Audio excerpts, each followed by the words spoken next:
Have you ever longed to be unshakable? To feel untouchable in the face of rejection, criticism, betrayal, or loss?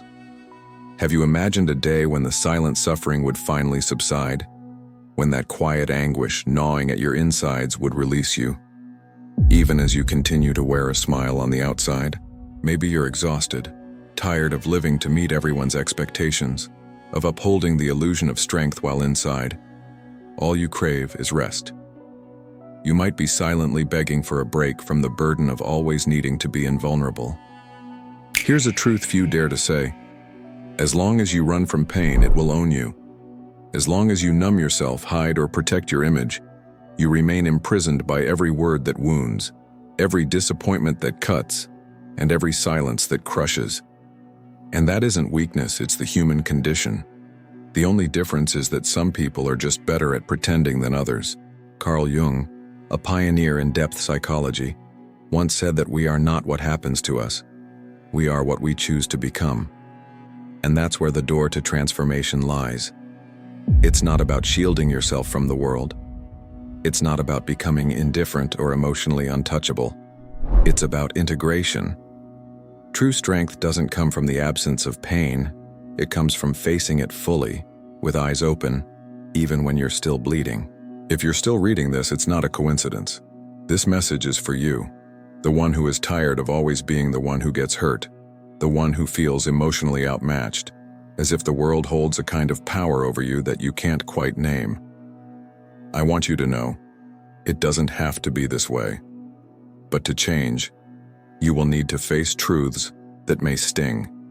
And ironically, it might be this very pain, the one you've avoided for so long, that finally sets you free. We often think the source of our pain lies out there, in the hurtful actions of others, in careless words, in the betrayals and abandonments we never saw coming. But the painful truth is this: none of these events have true power over us unless they awaken something that already exists within us.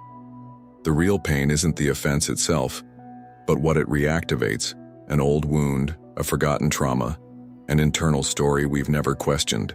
It's the pain we've dressed up with pride, masked with strength, or hidden behind a carefully curated version of doing fine. Jung reminds us that our external suffering is simply a mirror of what remains unhealed inside. That's why some people can weather chaos and still find clarity, while others fall apart over a single comment. It's never just about what happens. It's about where it lands inside you. Here's a hard truth. You still suffer because deep down you believe you can control how the world treats you. You're still trying to be good enough, kind enough, smart enough, as if that will protect you from being hurt. But that control is an illusion. And as long as you cling to it, you'll live in a constant state of tension, forever anticipating pain, trying to avoid the unavoidable. If you truly want to end your suffering, you must stop protecting yourself from it. What you need is not more control, but more awareness. As long as you believe others need to change for you to find peace, you remain a prisoner of their actions. Real freedom begins the moment you understand that nothing outside of you has power, unless it resonates with what's already inside. That's where the real battlefield is, the unconscious. Your unconscious is not just some blurry space of forgotten thoughts. It is a living system made up of everything you've refused to face. Old memories, buried trauma, unmet desires, repressed fears. These are not passive forces. They actively shape your decisions, your reactions, your relationships. You wonder why certain words break you while others seem unaffected. It's because those words touch wounds that are still alive inside you. You never truly dealt with them. You just pushed them under the rug, and now you keep tripping over them. Jung said, "We cannot change anything until we accept it. Condemnation does not liberate, it oppresses." And yet, so many of us spend our lives judging ourselves, silencing our needs, pretending we're unaffected. But the unconscious doesn't go away because we ignore it. It only becomes more insistent, surfacing through toxic relationships, recurring self-sabotage, anxiety, and fear that shows up right when everything seems to be going well. This isn't bad luck. It's your unconscious screaming for your attention. If you want to stop being hurt, stop running from your own depths. Because until you know you're unconscious, it will run your life. The more you try to shield yourself from outside pain, the more exposed you are to the internal storms you've yet to face. But there is a way forward. And it doesn't lie in resistance, it lies in integration. Becoming untouchable doesn't mean becoming hardened. It means becoming whole. That's what we'll uncover next, what it truly means to be unshaken, not through armor, but through acceptance. Most people believe that the only way to stop getting hurt is by building walls, by wearing emotional armor, creating a mask, and pretending they don't care. They say things like, "It doesn't bother me," or "I'm over it," while silently continuing to bleed inside. But the real issue is not that we feel, it's that we don't understand what we're feeling or why. That confusion only exists when you are a stranger to yourself. Jung said it best. Know all the theories, master all the techniques, but as you touch a human soul, be just another human soul. That soul you've hidden behind your strong, invulnerable facade is still screaming to be seen.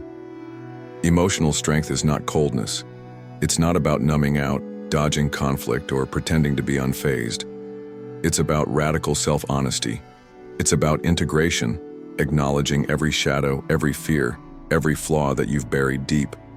You don't become truly untouchable by creating distance between yourself and the world.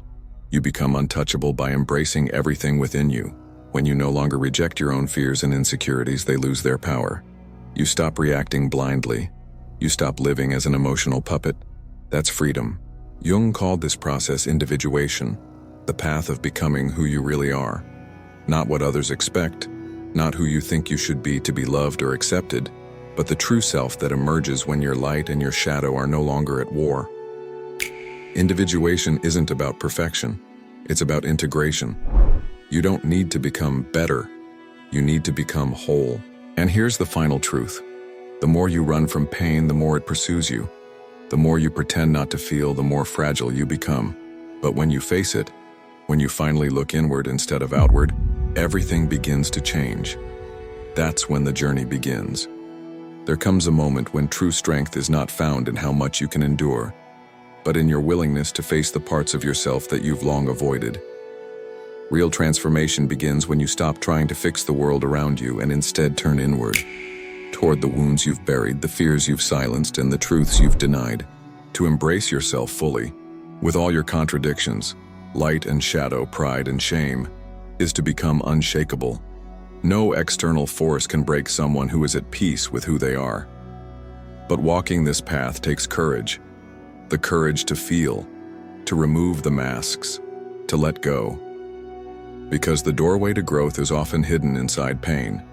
And in the chapters ahead, we'll uncover how suffering, far from being your enemy, might just be your greatest teacher. Let's go deeper, without fear. From an early age, you were taught to fear pain. You were told that vulnerability was weakness, that tears were wasted time, and that emotions needed to be suppressed. So, you learned to run, to escape, to build walls around your heart. But what no one told you is that pain does not disappear when you ignore it. It morphs. It transforms into anxiety, rage, apathy, boredom, or destructive habits that seem to come from nowhere. Buried wounds don't vanish, they fester. And one day, without warning, the weight becomes too much and everything collapses. Carl Jung saw suffering differently. To him, it was not a flaw in your system, but a signal from your soul, an alarm sounded by the unconscious calling you back to wholeness. He once said that depression is like a woman dressed in black. When she arrives, don't chase her away. Invite her in. Offer her tea. Listen to what she's trying to say. But instead of listening, you distract yourself. You scroll, you numb, you stay busy. Anything to avoid looking inward. Yet healing only happens when you stop running and finally ask, what is this pain trying to show me? Suffering hurts so deeply because it points to a war happening inside you. A battle between the part of you that longs to grow and the part that clings to what's familiar. Change is painful. Shedding old beliefs, walking away from toxic relationships, letting go of identities that once defined you. These are all forms of loss. Inner transformation is a kind of death, but in that death, something new is born. Only when everything crumbles, when your defenses fall, when you're stripped bare, can you begin to see who you really are. No longer defined by appearances, achievements, or expectations, you meet your true self. And in that raw space, suffering becomes sacred. It brings you to your knees, not in defeat, but in awakening. Jung understood this deeply. He knew that pain wasn't the end of the road, it was the beginning. A beginning that leads to individuation, to becoming whole. The tragedy is that most people turn back when the journey gets dark. They return to comfort, to distraction, but not you. If you're reading this, you've already taken the first step. Few people dare to begin the journey of individuation, and fewer still have the strength to complete it. This path offers no guarantees. It doesn't promise safety, and it certainly doesn't protect your ego. It dismantles it. Jung described individuation as the process of becoming your true self. But this requires unlearning who you think you are, and that kind of loss, losing your old identity, is more painful than any external rejection. You realize you are not your successes, your pain, or the image you crafted to be accepted. These were masks you wore to survive, not to live. Individuation is life's invitation to rise beyond survival. It is the unconscious demanding that everything you've repressed come to the surface. You must remove the persona, what Jung called a mask of collective convenience, and face what's beneath. You begin to meet your shadows, your shame, your fear, your rage, but you no longer run from them. You face them eye to eye and say, "I see you. You no longer control me." This inner reckoning builds a strength that isn't loud or proud, but unshakable. You no longer need approval. You no longer chase validation. You stop performing strength and begin to embody it. Real emotional resilience is not armor. It is a rooted center, a core of clarity, where every part of you has been acknowledged and integrated. You may still feel pain, but it doesn't break you. You may be wounded, but you don't abandon yourself. Because you are no longer fragmented. You are whole. But with this depth comes a cost. Solitude. Not loneliness in the sense of being alone, but in the reality that few can walk this path with you. Most are still hiding behind masks, afraid to feel, and as you break free, you naturally create distance. Not out of pride, but because you no longer fit the life that once confined you. That distance is not rejection, it's evolution.